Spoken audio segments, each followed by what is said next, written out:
Global Conservation Corps presents the Rhino Man podcast. I'm John Jerko, your host, and one of the directors of Rhino Man the movie. This podcast series is a way for me to interview top conservationists on the topics of rhinos, the poaching crisis, the importance of rangers, and community engagement, all as a way to create awareness around these issues and to promote the coming release of our documentary film. In this episode, I'm talking with my friend, Marianne De Kock. Marianne, along with her husband Ruben and their close friend Mthembu, founded and ran the African Field Ranger Training Services, or AFRTS. Together, they developed the coursework and trained tens of thousands of rangers across Africa and beyond. AFRTS continues to operate as a program of the Southern African Wildlife College's Protected Area Integrity Department. Marianne served in the South African Military Defense Force, where she became a sharpshooter and participated in national key point shooting competitions. In 2018, Marianne was recognized as a Rhino Conservation Supporter at the Rhino Conservation Awards. She also plays a major role in our documentary film, RHINO MAN. In this conversation, we talk about Marianne's path into the military and how the training she received prepared her for her future work as a ranger trainer.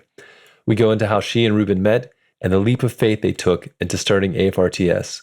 She tells many stories of the early days, of the bond she had with Martin Mthembu and Anton Mzimba, and the passion she has for the front line of conservation, our rangers.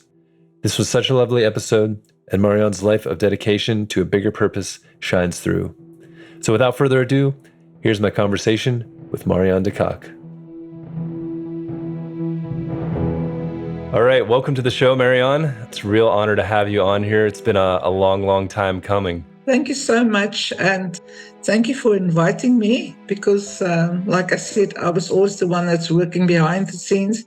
This is the first opportunity that I get that somebody talks to me and to tell them what's really happening behind the scenes. That was funny stuff, good stuff, hard stuff, but also sad stuff, but good times, best times ever I had in my entire life. Well, I'm excited to be the first to kind of dive deep with you and go behind the scenes.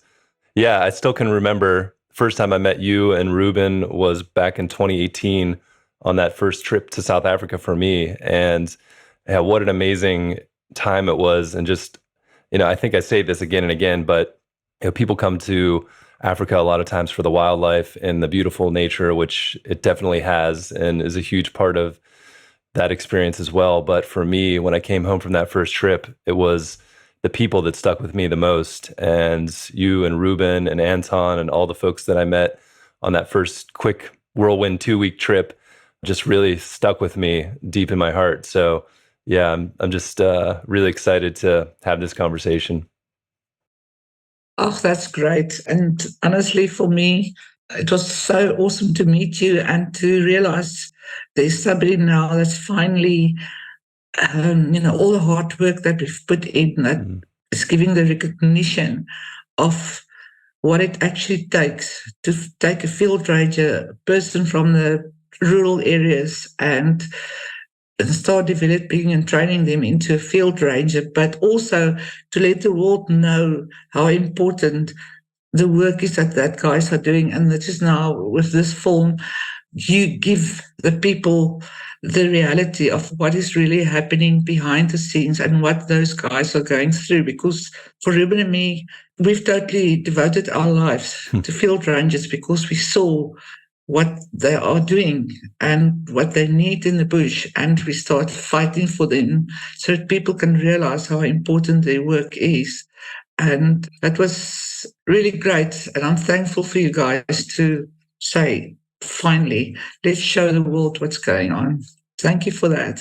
Very kind, thank you. And why don't we just start there? I mean, I want to dig into a lot of your life and how you got to this point too, but can you start with why rangers are important and why they're important to you, and why have you dedicated so much of your time to developing them and supporting them and helping get the word out about them?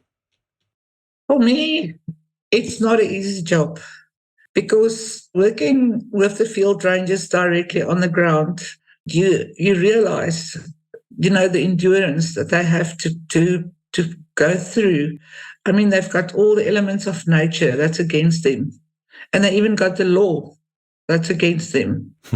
And I just realized we have to make sure these guys get the recognition what they are doing and start training them, give them a better opportunity how to survive in the bush with skills and knowledge and so much more. That also give them that, I'm also important, even if I'm the lowest rank in conservation, but at least people are giving me now the acknowledgement for what I'm doing as a field ranger.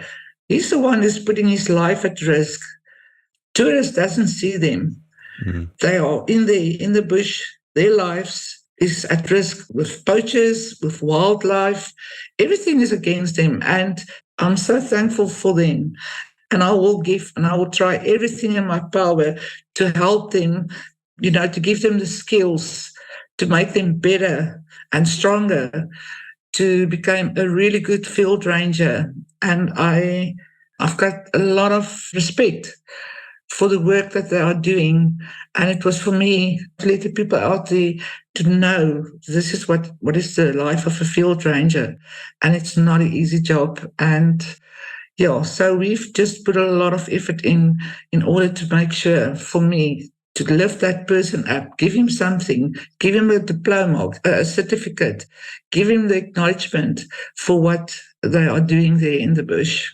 Yeah, it's interesting because when this project Rhino Man started, there really weren't any films or much media out there about what rangers are doing. And like you said, for tourists, you see the field guides that take you out to see the wildlife, but the rangers are really behind the scenes and out in the bush, and you might drive right past them and you never know they're there. And that's kind of their job. They're not really supposed to be seen like that. They're in the background doing all the work. Exactly. Yeah. Exactly. Because, in order for that field guides to take the tourists out, then to go and show them going on a field, I don't know, trip or whatever, they don't realize in order for them to do that, it's the field ranger behind the scene who's making sure that they can travel on a game drive vehicle and go and watch animals.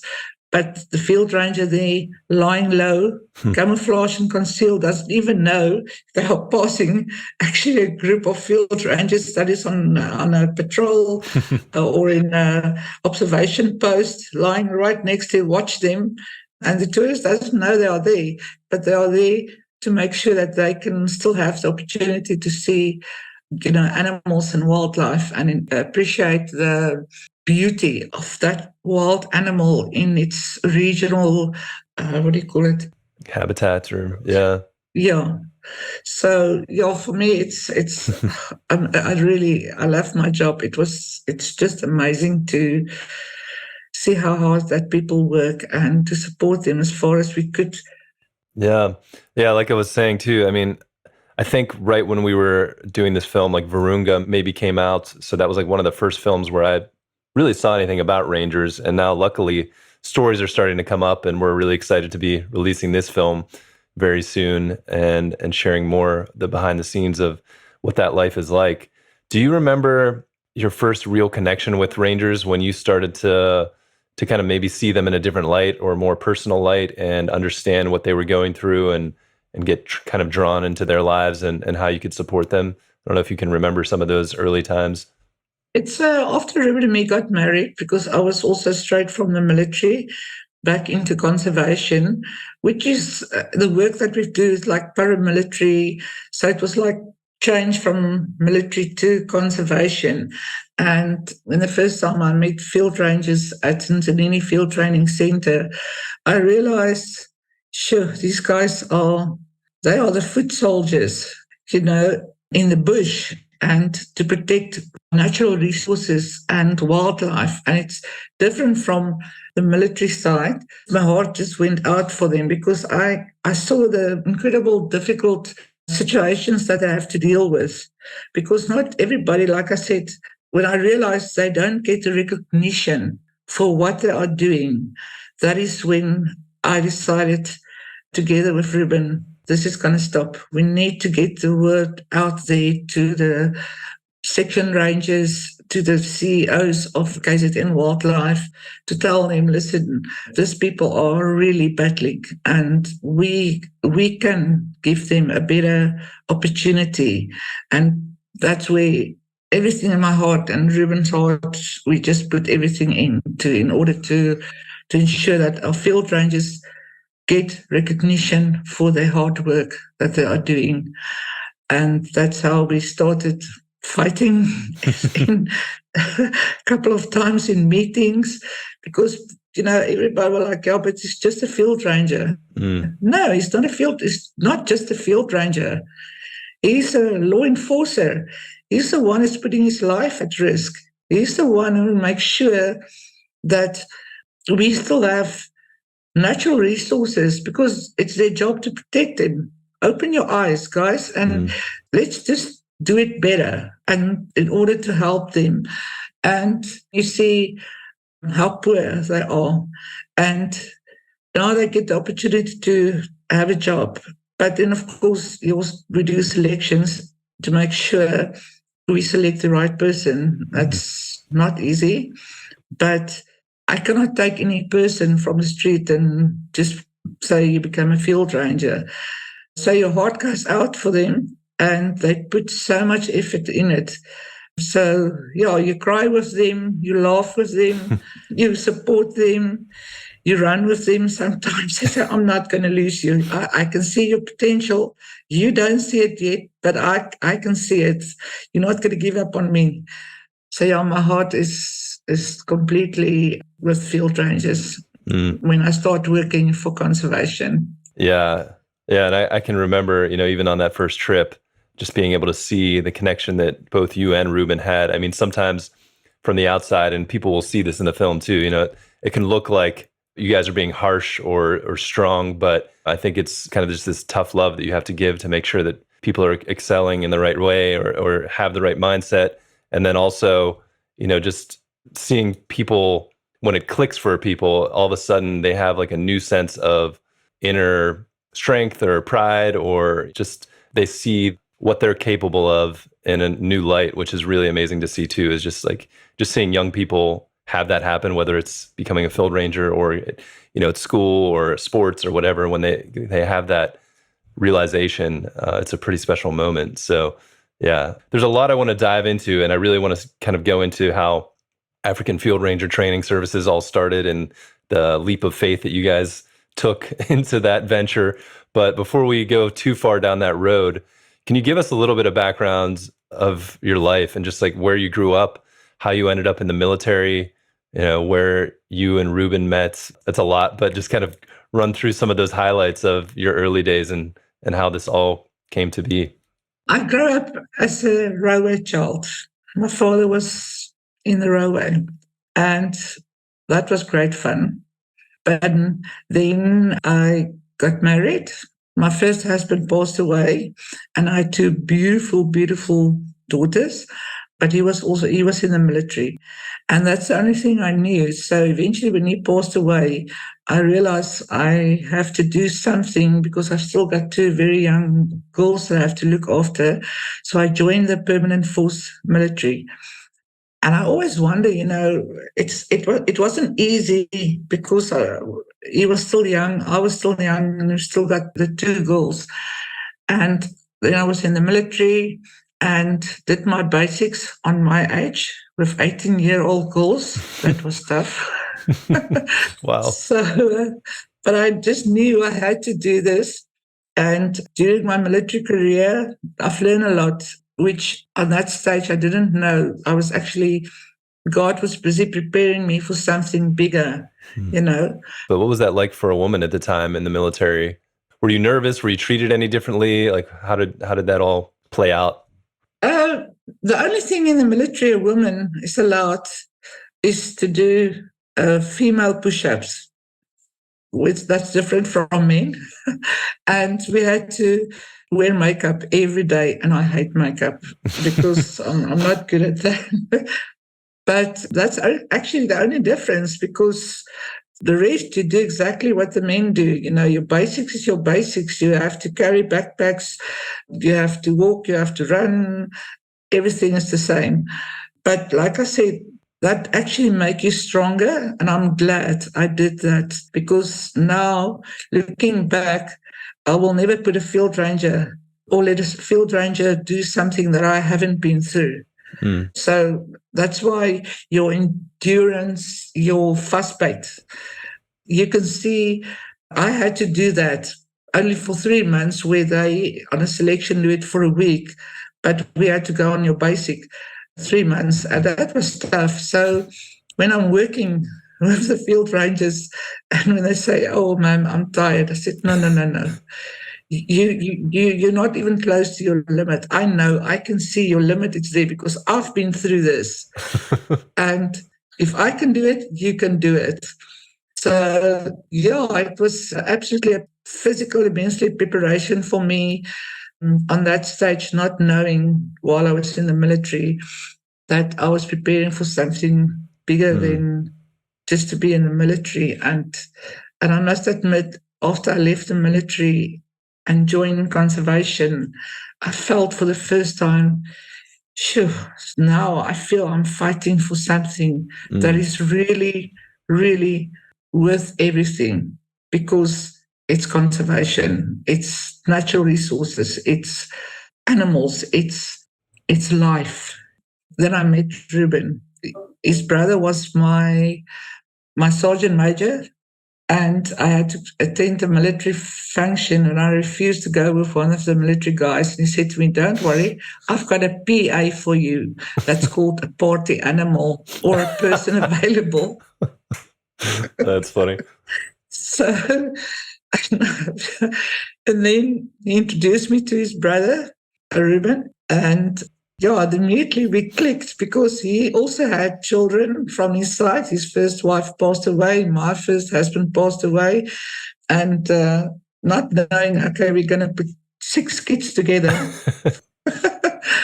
And so, yeah, we knew each other on the telephone. For 2 years, we talked on the phone, and we knew each other, I think, 45 days in person before we decided, we're going to get married. To the shock of the whole family. Everybody was on like, "Do you know what you guys are doing? Who is this guy? Are you sure it's 6 kids? Now, how are you going to do this?" There was just something, I don't know, this just something about Ruben, and that we just clicked. And it took a lot, like I said, on the telephone for 2 years. And then we got married. And yeah, it's like throwing me into the deep side. So I ended up in KwaZulu-Natal in a very small reserve in the heart of Zululand. So to be the only white woman there working between all these men, I quickly realized, listen, if you can't beat them, you join them. And you have to stand your man, and you have to fight, not physically, but show them, listen, I can do this. Again, like my military experience. And it's difficult for a Zulu to accept orders from a woman. It's against their tradition. But so I had to show them, I'm stronger than this. And I have to prove myself by a shooting competition. Yeah. I wanted to ask you about this because I've heard many stories from Ruben about your sharpshooting skills. So maybe talk about that. Yeah, well, like I said, you will ask the guys, listen, we do this and this and this, and they will just look at me. So eventually, not really paying attention because I'm a woman. So we got this invite to do a shooting competition against some other military units. And we decide we are too many, so we have to have a shootout between me and Ruben and the instructors. So, yeah, then all the firearms were there, and I just take them and I start shooting. And so eventually, all the men stood back and like, whoa, man, we will go to war with you. So, yeah, then... Just won them over, then Ruben will always use Yeah, he will always use me to do the demonstration of the different firearms. And, then, but I did, when I was in the military, I did the national key point shooting. So I think we were 3 women who participated in all these competitions. Then now all of a sudden all these firearms are there, and women say, okay, Medang, we call each other Medang. Said, okay, start. And I will, from the beginning, load, and I start shooting, and like, next one, targets, everything. And all the Zulus start becoming so quiet. It's like, Their mouths are just wide open. yeah, all of them just start walking back and look at this. And they realize, okay, from now on, I'm part of the team, because they want to go with war with me if anything happens. So, yeah, I think you win their trust on that way. And then I became totally part of the team. And if I say, guys, we must run, we run. And it was really, it's to prove yourself as a woman in a man's world. So that's how we finally got together to work as a team. And, oh, it's great. So was this first place, was this in Tanini where you guys started? Yeah, it's in Tanini Field Training Center. Like I said, Ruben was away for sometimes weeks, months away with training. And then I will be at Tanini with some of the instructors doing training there. And yeah, and then many times there's faction fights going on between the different Zulu families, and they will shoot over the house, and I will just get on the radio with Martin and said, Martin, are you ready? And he was like, ma'am, I'm there. And I've got my whole house full of places where I just put firearms and ammunition and so on. No, seriously, I mean, those guys, they could get rough. And then we have always a plan because we have to protect the reserve. I had a huge walking safe with a lot of firearms and ammunition, knowing you have to protect that. And of course, on the weekends when my children are coming back from boarding school, you don't really sleep, especially when the faction fights are going on. But they know the drill. If shots go off in the outside the reserve, my kids fall from the bed, leopard crawl, go in this specific place where they hide, and they wait there until I will tell them, to move, or just wait for me. Nobody moves. There's food, there's water, there's everything. But yeah, it was times like that where Martin and me could work so fantastic together. It's like we understand each other. And then also, every training that we've done, he will challenge me on shooting. So when we start a course, and during the course, when we've got a bit of a time off, we will just look at each other and we will say, the competition is on, because he couldn't stand it that I win him every time. It's like, give me another shot, huh? every course training that we present, and when it's time, Martin and me were like, let's go. And I said, okay, let's go. And then he just couldn't take it that, I actually outshot him every time. And he will say, tomorrow. That's fine, tomorrow we can shoot again. Oh, man. For people that don't know, can you talk about who Martin Mthembu is? I mean, when people get to watch the film, they'll learn even more about him and who he was. But yeah, talk about how you met Martin, kind of who he became as a friend, and from what I understand, basically a family member. Yeah. And a little bit of maybe kind of incorporated in there too. You can kind of talk about Ruben going off to these other places to train and why that was happening, and just give people some context about what that was like, those early days. Like I said, for Martin Mthembu, he was an excellent instructor.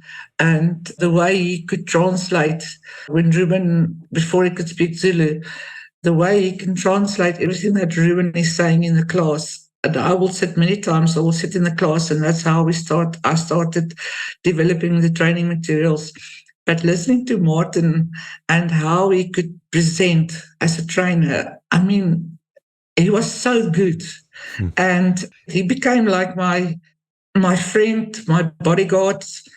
I mean, he was when Ruben is away, there's times that when I get so sick, with this pepper ticks, that when I wake up, Martin is there. Then he will put me in a blanket, put me in my vehicle. Before I know it, I'm in a doctor's place in Vryheid, and he will bring me back, give me over to the Zulu women, and he said to them, "You stay there." By 2 days when I woke up, there's just Zulu mamas around me, because Martin said, "You stay there until I feel better," and so on. And we've worked at places where Ruben will be away, and he will say to me and Martin, "Listen, we need to find a training site for Kruger asked us to find a training site." So by the time that Ruben gets back, we will be in the bush, we find a place and start building a ranger camp, for selections. So this one day we end up there, and I said to Martin, "Listen, Martin, I'm going to pitch my tent over there and you put your tent over there." And he said to me, "No." I said, "Martin, you don't understand.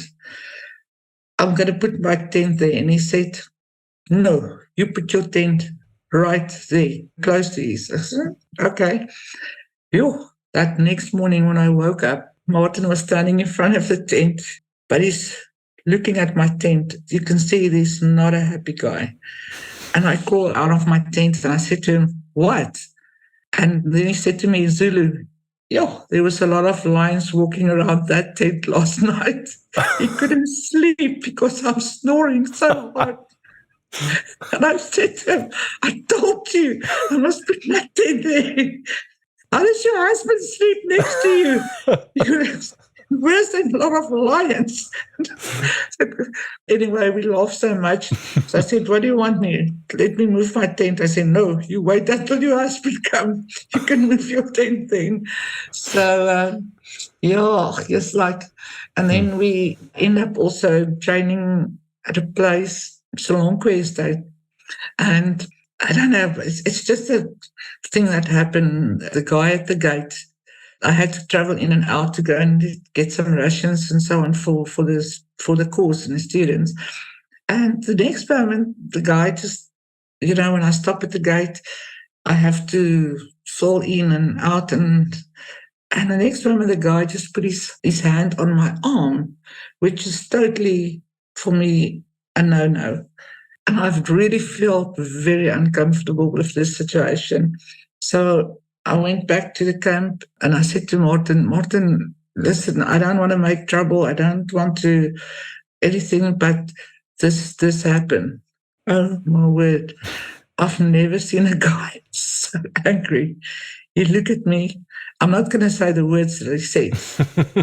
He swear it's like, "Did he touch you?" I said, "No, just put his hand on my arm."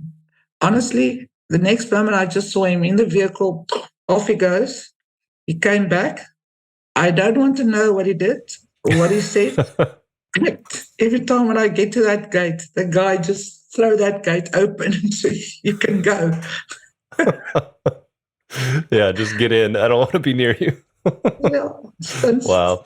And then this one, we had an incredible rainstorm and 13 bridges that you have to cross over. So I got all the kids with my extra kids always coming with us, and it's raining and the bridges are flooding and everything. And I don't know how it happens when I get to Mtlewani, and there was Martin. And I thought, with this heavy rainstorm and everything, and I said to him, "Just get in." I mean, to this day, I knew he ended up behind me. I'm not driving now, but my nerves were raw because you've got all these kids, this river's running, the bridges are shaking and everything. So the last part is to go down the Ntanini River, and the water is running over the bridge. And I said to Martin, "I can't do this anymore. I can't." And he just put that big hand on my shoulder and he said, "Marianne, you can do this." And I was like, "No, I can't do it." He said, "You can do this." Okay. And the next moment, we went through the river, over the bridge. On the other side, he said, I told you, you can do this. So, and he became, there's times we work together at Sand River Base. We can just sit around the fire and talk personal things, children, how do you raise your kids? How do we raise our kids? You can just talk to him with everything. And it was like he became your friend. He became your mentor. He's so part of our lives. And when he passed away, John, it's like a piece of you that's tearing out. I found myself many times, if I want to ask for advice, like I'm just quickly need to go and talk to Martin, and all of a sudden you realize he's not there, and you will think, okay, what will he do? What will he in this situation? Especially when you battle a bit with a student, and I can ask advice and say, how will you handle this? And he's not there anymore. It was really a big loss with Martin not there anymore. But we still talk about him a lot. Believe me, there's so many things, because he always had sometimes he's got ways that he will say during a training, I'll make a plan. That was his favorite saying. So when you're busy with training and a student asks something, you say, I'll make a plan. We always use that sentence of Martin so many times and always laugh about it and so.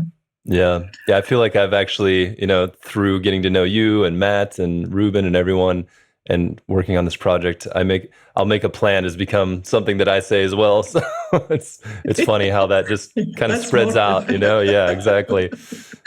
Yeah. Can you talk about the early days of AFRTS, African Field Ranger Training Services, when you guys decided to kind of start your own business? And I can't remember the whole story with Ntanini, but I know that was kind of coming to an end for different reasons.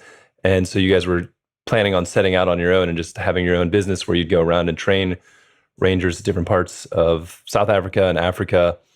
And Ruben has told the story of, you guys were leaving, but telling Martin, hey, we're going to come back for you, and we want you to be a part of this once we get it going. Maybe talk a little bit about those early days of starting that business. It seems with any business, it's kind of taking a leap of faith. Like, okay, we're going to hope this works and see what we can make of it. Absolutely. Talk about those feelings that you had and how it all started. Watching Ruben and Martin as instructors and how they just phenomenal. And we worked very hard. So at the end of the day, Ruben was always somewhere busy training for other reserves. I'm here at Ntanini, the kids are at school. So I said to him, you've got this incredible talent. Why don't we start our own business? Because you work so incredible hard and you only get a small amount of money, and the rest is just going to the organization. And I believe absolutely in Ruben and in Martin, and we start talking, let's do this. Look, if I look back, it's that one giant leap of faith, because I never knew we will be able to do that. Anyway, so we resigned and we started AFRTS with nothing, about nothing, and still 5 kids at school. But Ruben said, and we said to Martin, we will come back for you. Once we just have to just start this new business. And looking back over the years, it's only by the grace of God, honestly, because not Ruben and me, we haven't got a clue how business work actually. we just believe in what we do. And we decided, we're going to give everything, because now we gave it to God. And we said to him, you know what, this is your company. We will work for you. You gave us the knowledge and the skills. And we believe in what we do, and that's to fight for field rangers. And we will continue to do that and train them to the best of our abilities. So, yeah, with the 5 kids now still at school and Ruben and me, John, it was only, like I said, looking back, it's only by the grace of God that we made this, because when we went back to go and get Martin, now you can imagine it's 3 people. It's Ruben, me, Martin, 3 people, small organization, and we have to face the giants of conservation. So WWF, IUCN, all these huge organizations, and it's only the 3 of us. But the 3 of us worked hard, honest, and it's only by word of mouth, because there are such good instructors who's giving not 100%.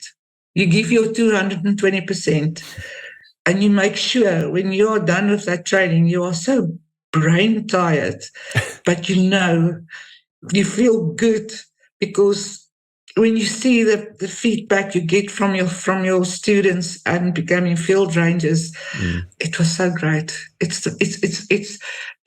the invisible zeros on your paycheck, because you've done a great job. You see the impact on the students that you make. And when you get that student raw, and the next moment after that training, it's a total different person who'll come back to you and say, "Ma'am, Mr. De Kock or Martin, if it wasn't for you, I wouldn't have survived this contact."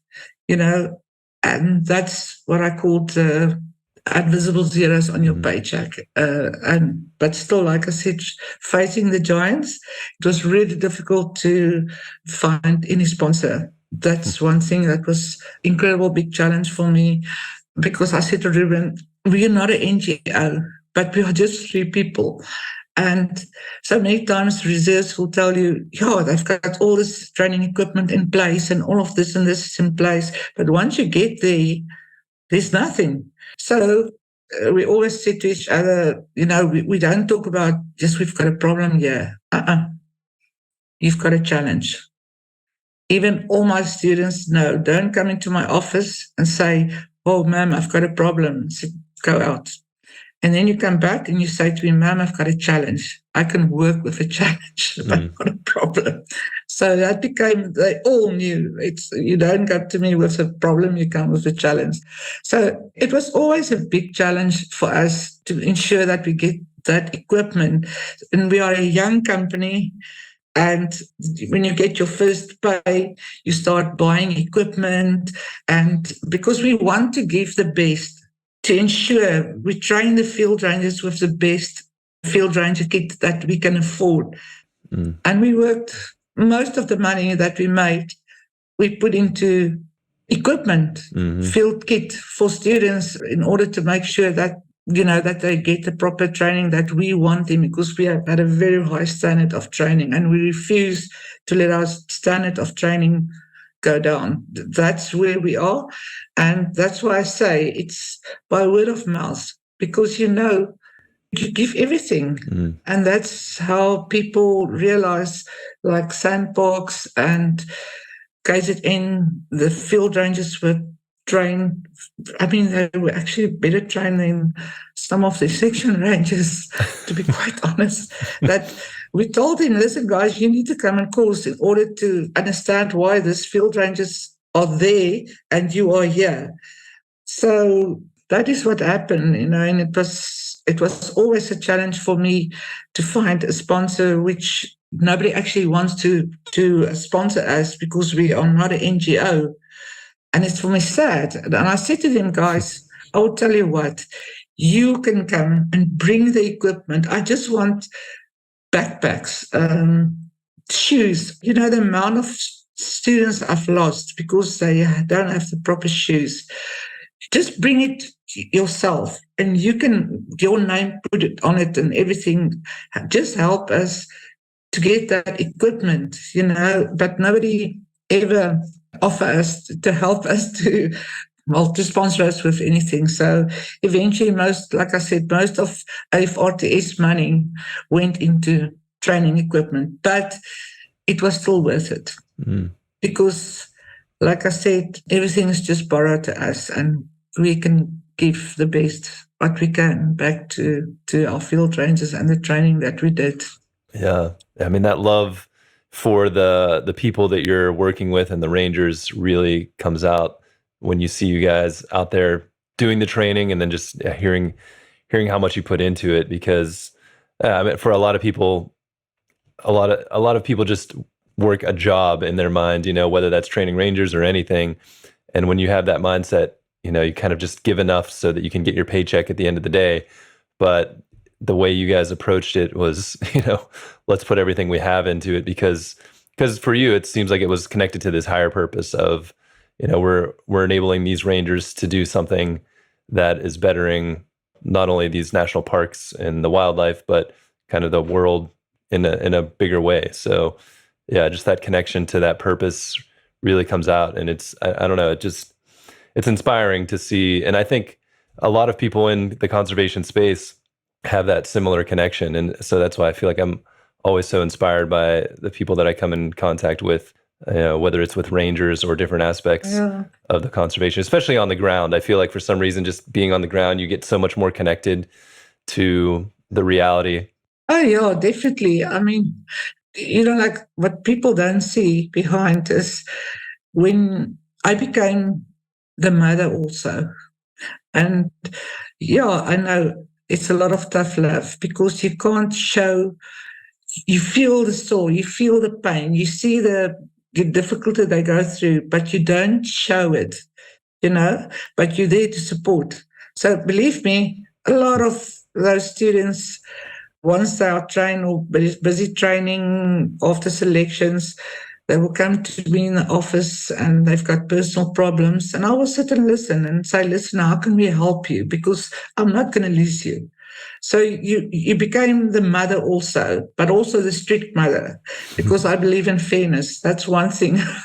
What's good for one is good for all. And on selections, like I said, you see this person, he's not a runner, but he can walk. Where you can see this guy can walk, but he's not a runner. But you still have to support them by just say, I will walk with you for this last 3 kilometers. And I talk to them like, come on, you can do this, support. And start singing, when you're tired. Come on, let's sing. And I will walk next to them. Let's sing. Don't think. Don't do. Just so many small things at the end of the day. And shame, we did a selection in the Northwest, and it's not that I want to blow my own whistle now, but you meet up with so many people, and it was incredibly hot. So we did the 10-kilometer route march, and yes, it's hot. And you just support, and you see this guy wants to fall out, and you say, no, you're not going to give up on me. I'm not going to let you give up on me. I can see your potential. Don't think now, just do. And so on. Anyway, after a year training, it was on the jobs fund training. We went for the passing out parade. And this one woman, walked up to me and she said to me, Mom, I love you. Yes, I love you too. Because, I'm so proud of you. Look where you are today after a year of training.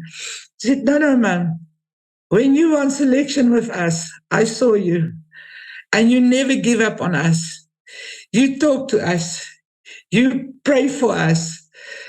Ma'am, I want to be like you one day. I said to myself, that whole selection, if I'm tired, I'm looking and I see I'm also tired. I walk and I talk and I support. And I said, I want to be like you one day. Ma'am, can I give you a kiss? I said, oh, you can give me a kiss.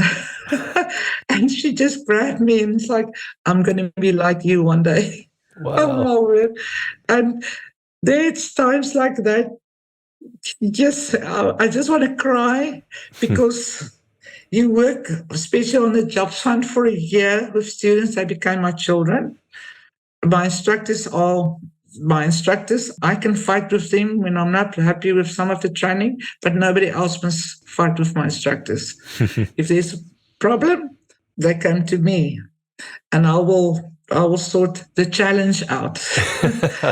I'm the project manager, so and I do quality management every day. Every day I will walk into the class. Every day I will check my students. Every day I will talk to them, and then after a year of training, when I finish, when I walk Monday morning into the ranger base and it's quiet, I cry myself into a migraine because it's like you wait for your students. That's so part of me now. I had a situation where I was always looking for a female instructor, and it's difficult. So we did a selection. Yeah, and I saw this one girl. I think her number was number 3 on selection. And I'm just watching, and I said to Ruben, then here's my female instructor. If she makes selection, I'm telling you, I'm going to steal her from Limpopo, but I want that woman. Anyway, so she did selection, and I spoke to some of the instructors because I will just say, listen, look at number 3 for me, and don't say anything. By the end of the week, we can combine notes, but I just see what you see in number 3. So she ran out the men. She was tough as whatever. And I thought, oh, yes, finally my female instructor. So at the end of the selection, everybody, then we got together, we started talking, and everybody selected, all the men. I was the only woman there now, but all the men selected, and I thought, yes, finally. And then after a week break, they come back for the training. Oh my word! And they had to fill in a form, and my instructor, that's now going to work with her for a year, came to me and she said to me, listen, just look at this form. This woman said she's got heart failure. Oh, and I jeez. thought, I was like, no ways, who is this? Because now, then Vrijdag number 3 walked in my office, and her name was Ella. Because after the selection, we give them back their names. And I look at her, I said, Ella, how did this happen? What is going on here? And she said to me, Mom, yes, but I'm on very good medication. I said, listen, didn't you, because they were supposed to do a medical before they sent them to us. Mm-hmm. I said, Ella, I can't use you. I can't put you on the schools because it's the college name now. It's AFRTS. I'm not willing to take that risk. And I said to her, I cannot appoint you. I cannot put you on the schools. So I phoned my other sister, who was a medical sister. I said to her, listen, I can't even pronounce the medication that she's using. And when I said to my sister, listen, I've got this girl who's on this medication. And she said, the first one, my sister said to me, you must let her go. Mm. I was sitting in that office, and now we both start crying. Ella and me. And we cry and we hold each other. And it's like, Ella, I saw you. I picture you already as my female instructor. Anyway, but I'm sorry, I cannot let you continue with the training. So yeah, long story short, she left. It was one of the saddest moments ever. Mm. And 4 days later, I got a phone call from a guy up in Limpopo. They're looking for students to become environmental monitors. Mm. So I've got somebody for you. So I said to Ella, you keep your phone next to you. If I find anything, just make sure you've got your phone number, your phone with you. And vrijdag, she got to work as an environmental monitor. And John, if I tell you, like every 3 months, she will send me an SMS and say, Ma'am, I can look after from my family. Ma'am, I could help my brother with. I'm just going to start crying now. And how I wish I could have as my instructor, but I'm so thankful, that the door opened for her and she can look after her family. And that's the most important thing for me. It's just one of those sad moments. And then Anton. Anton was like Martin for me, a brother. He was what an incredible, incredible person. But we call it when we work together. It's a yes or no. So not a maybe or an in between. That was Anton and Mzimba. Yeah, we actually have in the movie when you guys are doing the panel. I think Ruben mentions he calls it the Mzimba method for Anton Mzimba. Yeah. Yes. Yes or no? Yes. Oh my word.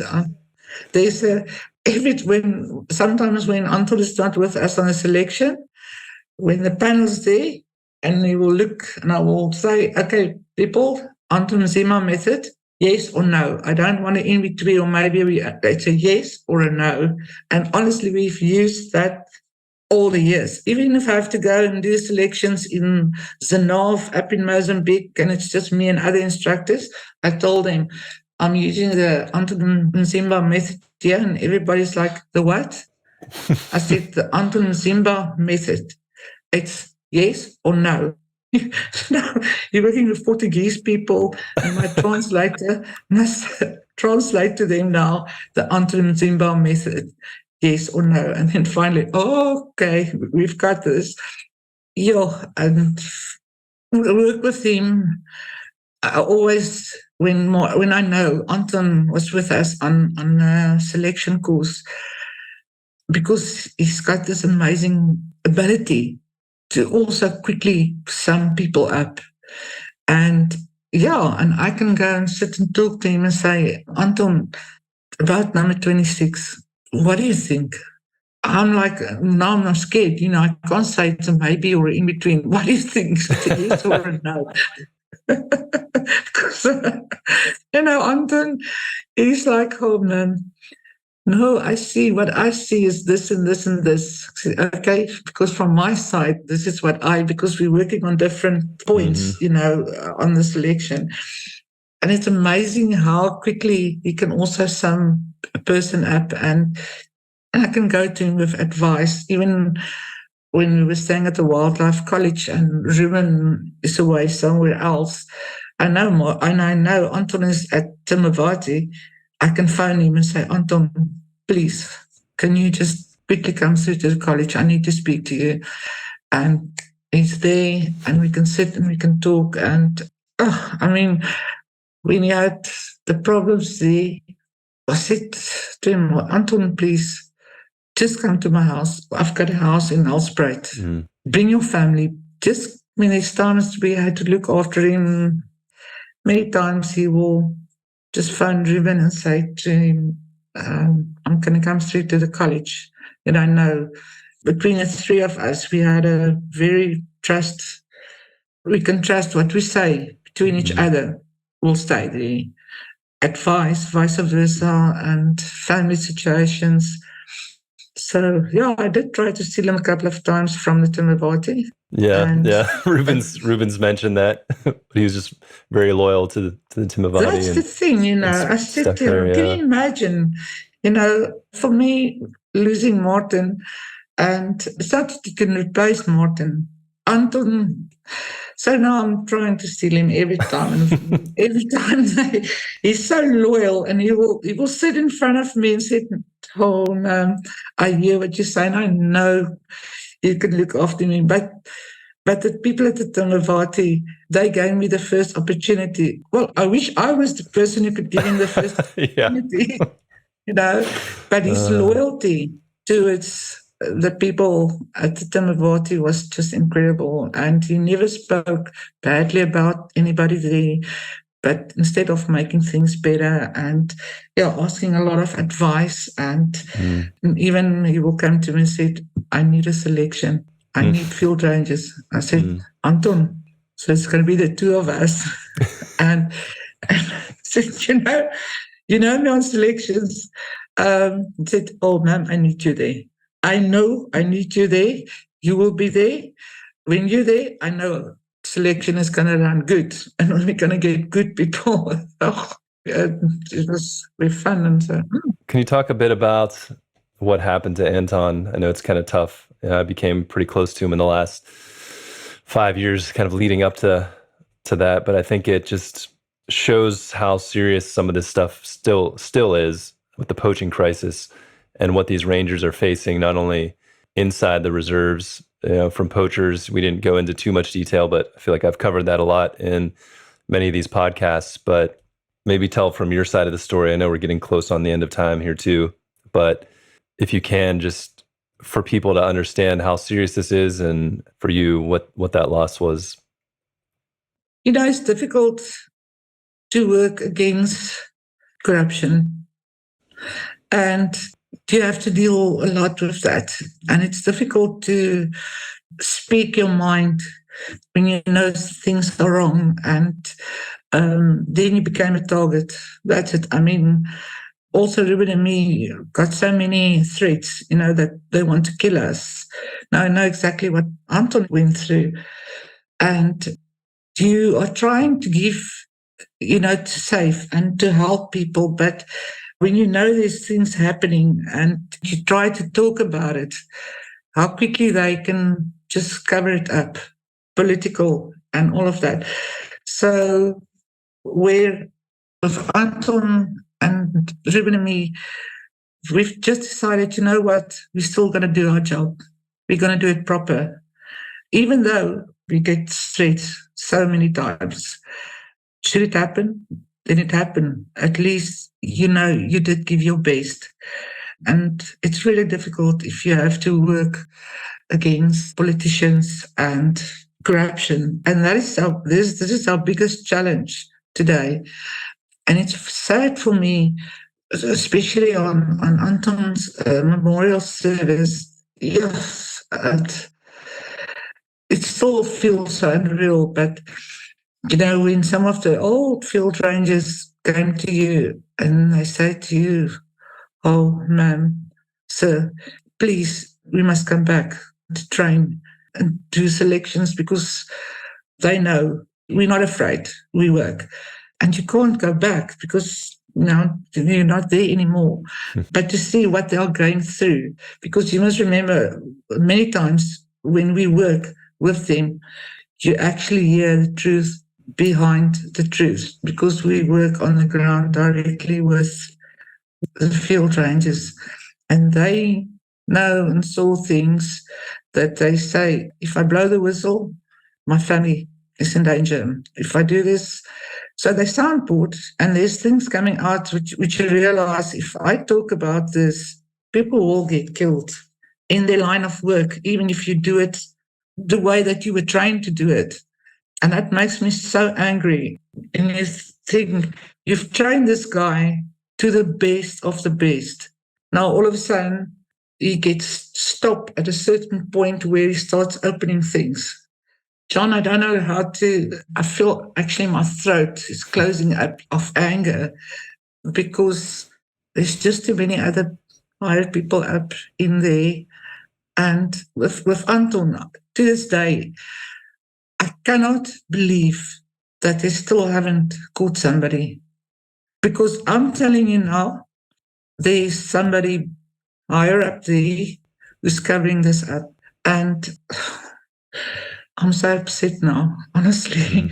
I'm getting so upset because I know how much work, blood, sweat, and tears and prayers we have put into all our training and all our field rangers. And then there's not people that's looking after them or cover them or try to protect them like Anton.